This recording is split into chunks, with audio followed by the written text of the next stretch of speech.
김찬희의 입시 뉴스. 우리나라 최고의 국립대인 서울대가 2013학년도 대학 신입학 전형 주요 사항을 발표했습니다. 서울대 신입학 전형의 가장 큰 이슈는 대학 전형의 안정성 유지와 수시 모집 선발인원 확대입니다. 오늘 이 시간에는 서울대의 2013 신입학 전형이 어떤 방향으로 전개될 것인지에 대해 살펴보겠습니다. 600명으로 줄긴 했지만 수시가 그렇다고 해서 꼭 되라는 법은 없죠. 정시가 수시의 절반밖에 안 되지만 연세대에서도 적게 뽑는 정시에 무시할 수 없듯이 서울대도 수시와 정시를 당연히 같이 도모할 수밖에 없습니다. 그래서 직윤 정시건 아니면 일반 전형 정시건 간에 어쨌든 정시 지원 전략도 잘 세울 필요가 있겠습니다. 정시는 모집 반영 방법, 고교교육 정상화를 해서 올해 전혀 변화가 없습니다. 작년에 이미 내신을 10 줄이고 수능을 10 올려서 지금 상황에서 보시면 1단계에서 수능만 갖고 모집 인원의 2배수를 뽑은 다음에 2단계에 가서 교과 영역 30, 대수능 30, 논술고사 30, 즉 1대 1대 1로서 합격자를 정하게 돼 있는 거 잘 알고 계실 줄 압니다. 비교과의 경우에는 10인데요. 서울대에 오는 학생 중에서 비교과가 10이 아닌 학생들이 없습니다. 따라서 그건 큰 문제가 안 되고요. 요 30, 30, 30 요 세 개가 과연 어떻게 실제 반영하는지 하는 그 반영의 실체, 반영의 구체적인 내용 이게 매우 중요하겠죠. 기본적으로 이런 거에 제일 관심이 많을 것 같아요. 맨날 내신이 좋은 학생들이라 하더라도 기본적으로 내신이 좀 오락가락할 수가 있죠. 과목별로. 그럼 내가 1등급만 있는 게 아니고 2등급, 3등급도 몇 개 껴있는데 그러면 맨날 1등급만 있는 독도고애보다는 내가 좀 불리할 것 같아. 그럼 내가 얼마나 불리한 것인가 내신에서. 이게 고민이죠. 더 나아가서 예를 들면 특목고 같은 데 있는 학생들은 공부를 굉장히 잘하는 학생인데도 뭐 3등급, 2등급, 뭐 3등급, 2등급 이렇게 나올 수도 있겠죠. 심지어 5등급도 나오고요. 그래도 수능 점수로 보면 서울대를 지망할 수 있는 이런 점수인 경우가 매우 많습니다. 이런 경우에는 정말 내가 내신이 굉장히 많이 불리한데 그걸 얼마나 많이 불리한 건가. 또 그만큼 많이 불리한다고 할 때 수능과 논술로 과연 뒤집을 수 있는 것인가. 요거에 관심이 있겠죠. 따라서 요 30, 30, 30에서 제일 관건이 되는 내신 반영 방법부터 먼저 살펴보도록 하겠습니다. 이게 어떻게 됐냐. 이게 올해부터 이미 바뀌어 있는데요. 내년에는 새로 바뀌는 게 별로 없어요. 이미 바뀌어 있어요. 어떻게 바뀌었냐. 거기 첫 번째 교과별 필요 최소 이수단이라고 있죠. 요거 제가 이제 잘 설명해 드릴 테니까 잘 들어보세요. 서울대 정시 내신은 흔히 이렇게 말해요. 전 과목이 들어간다. 이렇게 들으면 3년 동안의 전 과목이 다 들어가는 것 같은, 즉 하나라도 잘못 보면 뭔가 큰일 나는 것 같은 그런 생각을 갖는 분들이 굉장히 많아요. 근데 서울대는 정시에서 내신 반영을 할 때 필요 최소 이수단이라는 게 있어요. 쉽게 말해서 내신 점수는 고 단위까지만 반영하겠다 그 얘기입니다. 학생들은 단위란 말 잘 안 아시죠? 영어로는 말이죠. 단위라는 게 크레디트라고 하는데요. 예. 주당 수업 시간을 보통 의미하죠. 주당 수업 시간이 5시간 있으면 5단이고요. 주당 수업 시간이 1시간 있으면 보통 1단이고. 또 그거 약간 오차가 생기기도 합니다만 어쨌건 과목별로 단위가 주어지죠. 이 단위가 말하자면 가중치라고 볼 수가 있습니다. 2013년도가 되면서 이걸 줄입니다. 얼마나 줄이냐. 112 혹은 100으로 줄이겠답니다. 자, 그런 말이죠. 과거에는 122단위까지 봤는데 112단으로 줄이고요. 괄호 안에 100 있죠. 괄호 안에 100은 뭔가 하면 과학고, 국제고, 외고, 자율형 고등학교 등 편성의 자율권을 인정받은 학교라고 되어 있습니다. 편성의 자율권을 인정받았다면 예를 들면 외고 같으면 자기의 전공 외고 과목이 많이 들어가죠. 그러면 달리 국어나 사회나 수학이나 과학 같은 건 과목 수가 다른 일반고에 비해서 줄어들 수밖에 없죠. 이거를 감안하겠다 그 얘기죠. 과학고라면 과학이나 수학 관련 과목이 많이 들어갈 테니까 오히려 국어, 사회, 영어 같은 게 오히려 줄지 않겠습니까? 이렇게 자율적 편성을 할 수 있는 경우에서는 이 모집단에도 채우기 쉽지 않으니까 112보다 12를 줄여서 100단위만 반영해 주겠다 그 얘기입니다. 그러니까 특목 등은 100단위고요. 자사고까지 포함해서 일반고는 112 이렇게 될 수가 있어요. 112를 말이죠. 좀 자세히 한번 본다면 말이죠.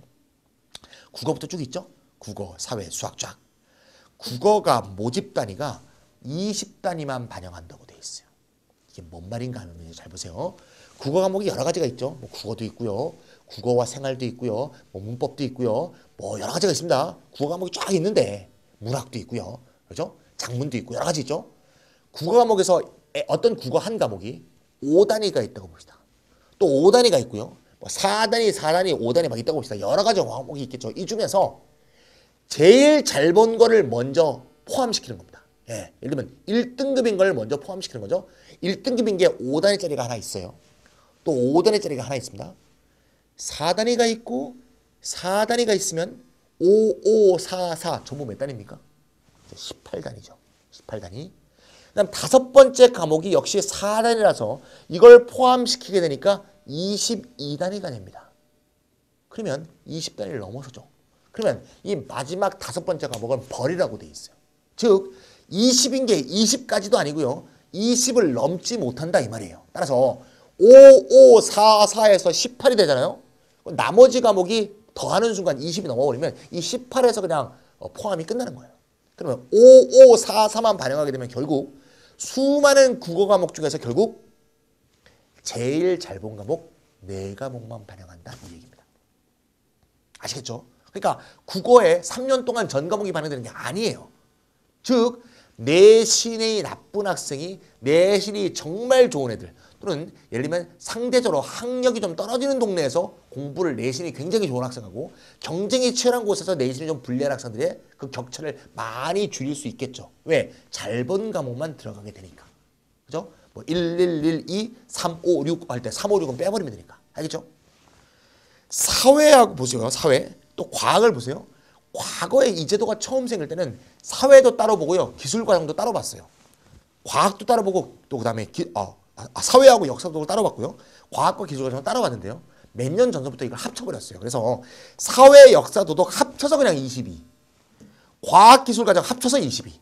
그러니까 과학 과목 전부 하고요. 기술 과정 과목 전부 다 더해서 제일 잘 본 거 22학점 이하로만 반영하면 그것만 모집 내신 간고에 포함된다 그 얘기예요. 따라서 지금 110이라고 돼 있지만 실제에서는 112까지도 안 돼요. 한 100 정도 남짓에서 결정될 가능성이 매우 높고요. 특목이라든가 자사고는 100도 안 되고 8, 90 정도에서 대충 결정이 될 거다. 이렇게 볼 수가 있습니다. 따라서 일단 내신에 반영되는 과목 수를 확 줄였다. 첫 번째고요. 두 번째는 뭐냐? 작년에 이미 2012학년도 올해네요. 올해 내신 급간 점수 차를 줄였습니다. 과거에는 말이죠. 1등급인 학생과 2등급인 학생. 예, 그냥 가정하는 거죠. 모두 1등급인 학생. 모두 2등급인 학생. 모두 2등급인 학생이 뭐 있다고 가정할 때 특목은 그런 경우가 있겠죠. 서울대를 지원하는 학생들. 요 사이에 점수차가 3점 났습니다. 근데 2012학년부터 몇 점? 2.25점 차이밖에 두지 않습니다. 3점하고 2.25점 차이니까 점수차가 확 줄었죠. 0.75점이나 줄였습니다. 따라서 역시 내신의 불리함을 많이 극복할 수 있게 급간 점수 격차도 많이 줄였다. 이번에 말이죠. 서울대가 낸 자료에 보니까 정시합격자, 아직 2012학년들은 정시합격자가 안 발생해서 2011학년도 정시합격자의 내신 성적에 대해서 발표를 했습니다. 이걸 한번 보여드릴까요? 먼저 인문계인데요. 잘 보시면 제일 합격자 중에서 정시 합격자 중에서 내신 점수가 높은 과가 국어교육과입니다. 45.8이죠. 제일 낮은 곳이 자유전공학부 인문 42.6입니다. 딱 이해가시죠? 자유전공학부는 기본적으로 정시라 하더라도 어떤 애들이 많다? 이런 애들이 많이 온다는 거죠.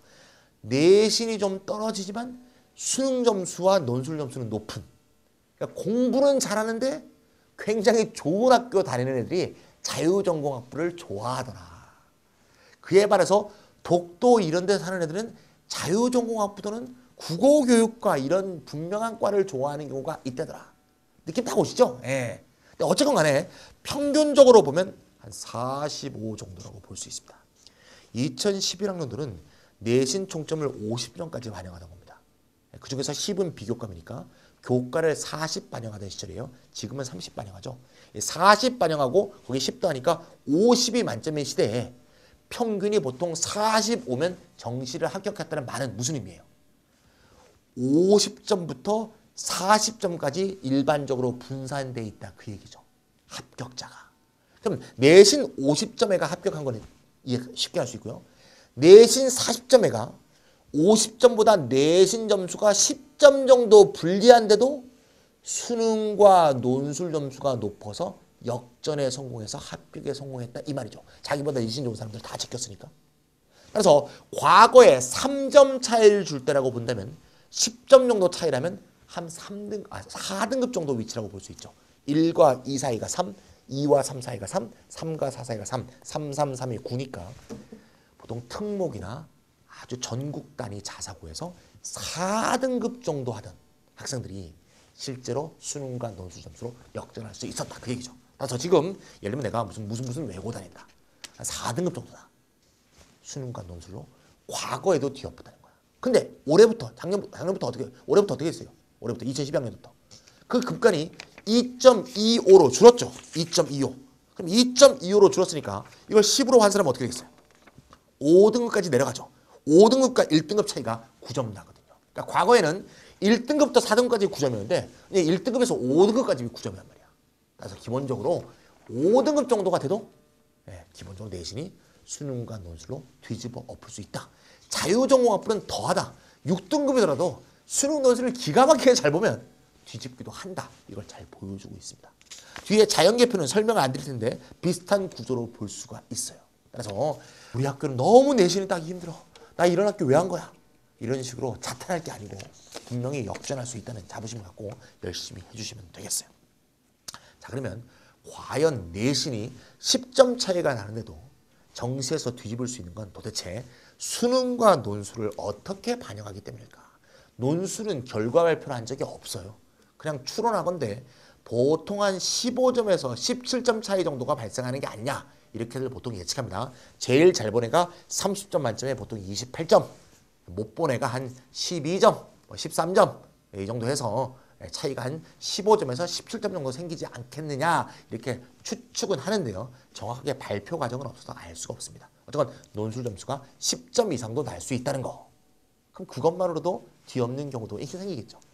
근데 꼭 뭐 내신을 좋은 애가 내신 나쁜 애에 비해서 논술을 무조건 10점이 까이라는 법은 없으니까 논술만 갖고는 버거울 수가 있으니까 수능도 매우 보탬이 돼야 내신의 불리함을 뒤엎을 수가 있겠죠. 서울대 정시 수능 반영 방법은 좀 복잡합니다. 거기 일단 한번 보세요. 일단 인문계 자연계에서 언수회탐 반영 비율부터 한번 볼까요? 인문계건 자연계건 수리가 또는 수리나의 반영 비율이 더 높죠.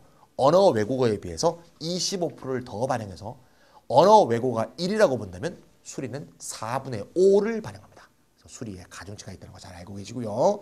사탐은 말이죠. 세 과목 보게 돼 있죠. 과탐도 세 과목 보죠. 그래서 사탐, 과탐 세 과목을 합산해서 4분의 3. 그다음 제2외국어를 인문계의 경우는 4분의 1을 반영합니다. 여기서 퀴즈.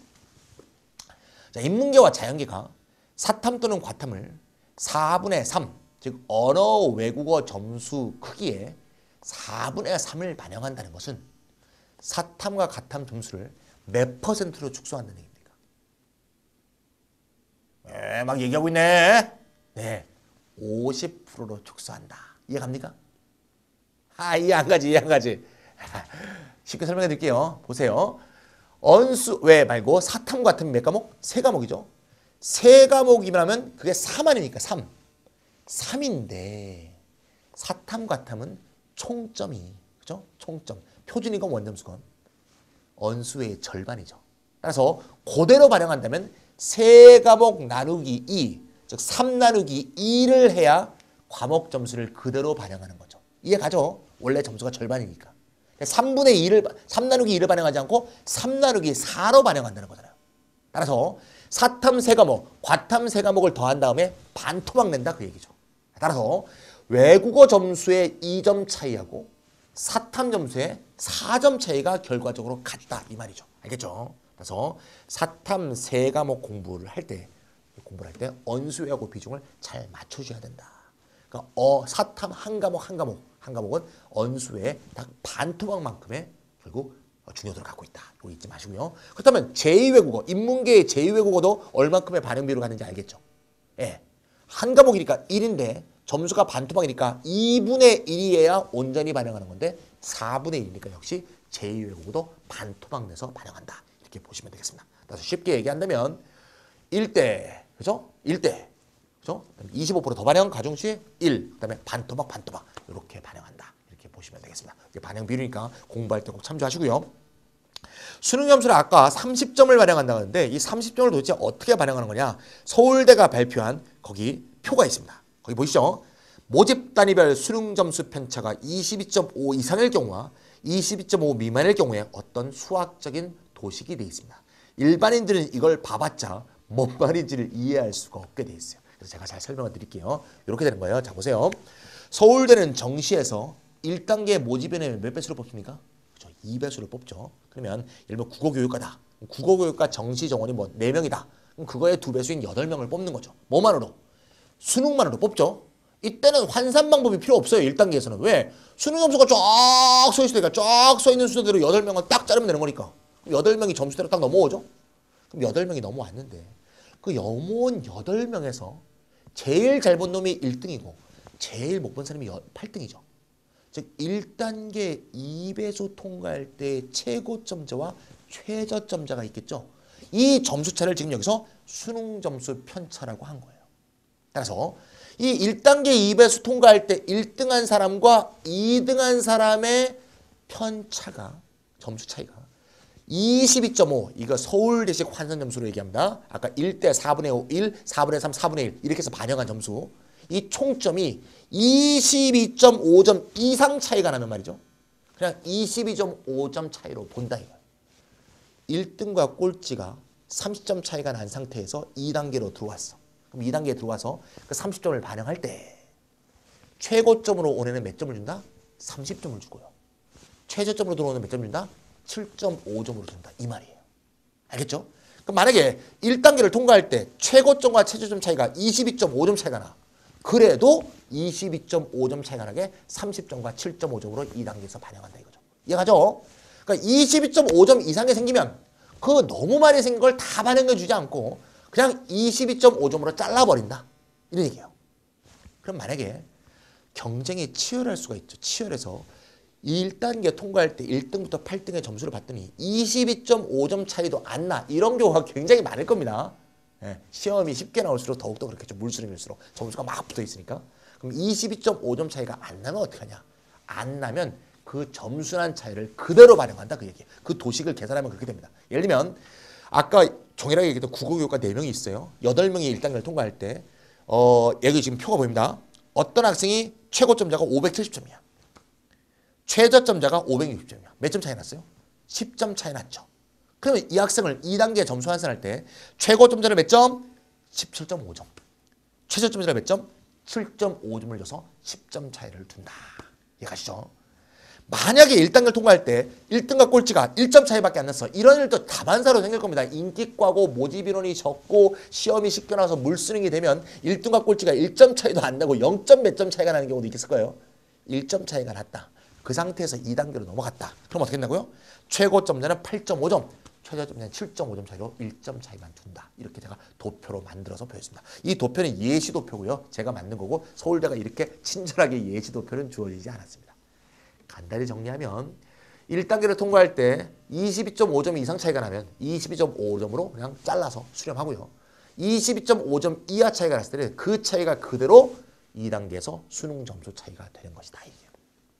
따라서 여기서 우리가 실천적인 정시 결론이 나옵니다. 정시에서 합격 가능성을 높이는 방법이 뭐냐? 아주 간단합니다.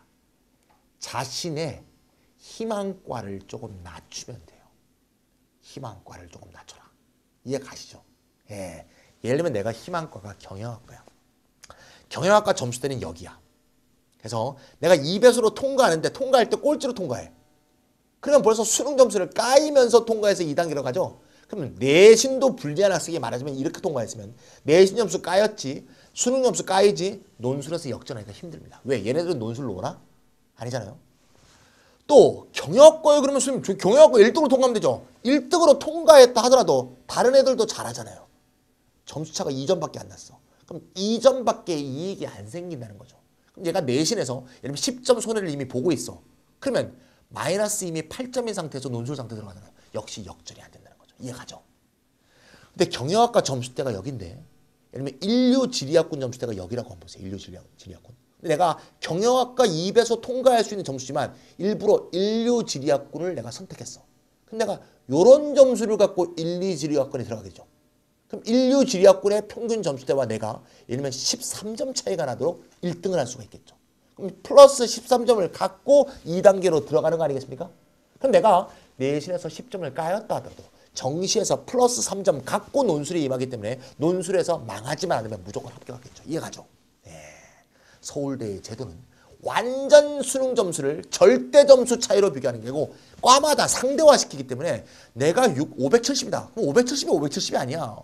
어디 가서의 570은 높은 과에 가면 나는 7.5점이 되는 거고 어디 가서의 570은 30점이 될 수도 있는 거거든요. 예. 그러니까 570이니까 570이 아니고 같이 1단계를 통과한 학생과 비교해서 점수가 주어지기 때문에 자기가 지망하는 과의 수준만 조금 낮춰준다면 내신의 불리함을 수능에서 이미 커버하고 들어가기 때문에 논술에 어느 정도만 보면 정시 합격의 영예를 볼 수 있다는 거죠.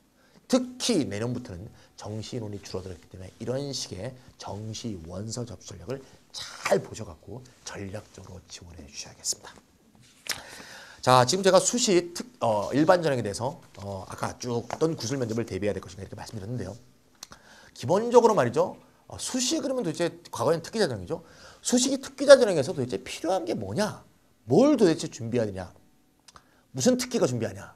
벌써 이름이 특기가 아니게 된 걸 보면 아시겠죠.